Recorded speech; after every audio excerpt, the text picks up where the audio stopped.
Yeah, our client list has been really varied over the years.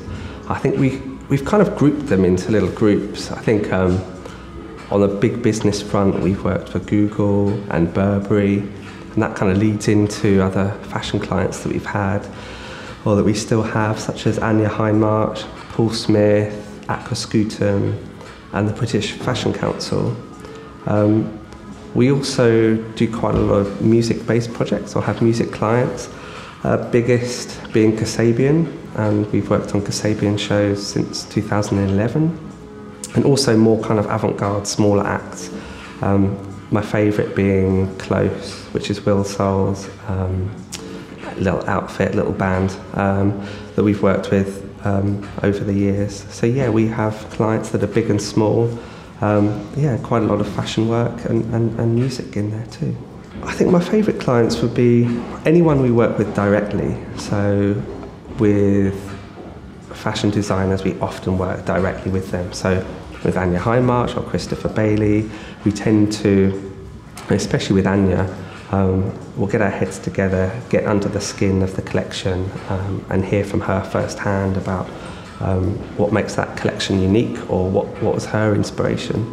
And I think that's something that is key, that we work directly with other designers or artists or brands rather than through an agency.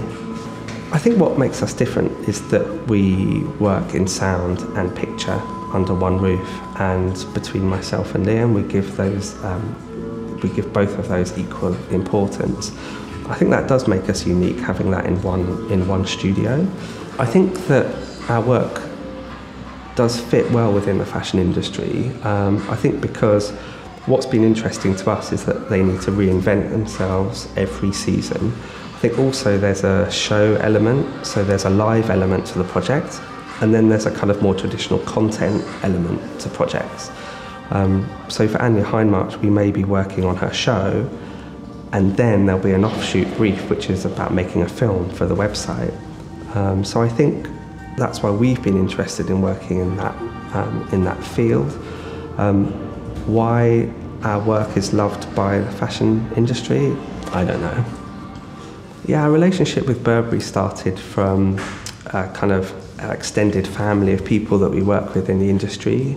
In that case, it was a production manager that we had worked with often called Anthea Roy, and a lighting designer called Nick Gray was also brought in at the same time. So since 2009, we've worked with Burberry, so it's been nearly 5 years worth of work. The first project we did with them was for their kind of homecoming show in 2009, London Fashion Week, and we did a 4-story video installation for their atrium, and that was the start. I guess that kind of opened the floodgates to using projection, and I think it was just such a great time for our paths to cross, because it was a time where Burberry had put kind of digital and experience such a kind of importance in their business. So it was a great journey, starting off with a small kind of projection project that kind of led to huge immersive projection shows all around the world. Yeah, my favourite project that we've done with Burberry would be Burberry World Live in Taipei, and that was a 25-minute show, 12,000 pixels wide, kind of cinematic show, 62 metres wide, that show was, in the round, so it was an immersive show, and that was great. It was almost a more imaginative way of presenting the kind of heritage and collection of Burberry, and kind of presenting the atmosphere and the kind of feeling of Burberry to an emerging market. In this case, it was in Taipei. And my favourite piece that we made for them was a hot air balloon sequence, where the hot air balloons took off from Taipei and travelled to the British countryside, where there was a fashion show, a catwalk show. So yeah, these balloons took off from Taipei, and it was amazing as they all passed the camera. And Liam did some amazing sound design where you could hear the ropes creaking and the jet engine of the hot air balloon. So that was, I think that was my favourite piece that we've made for them.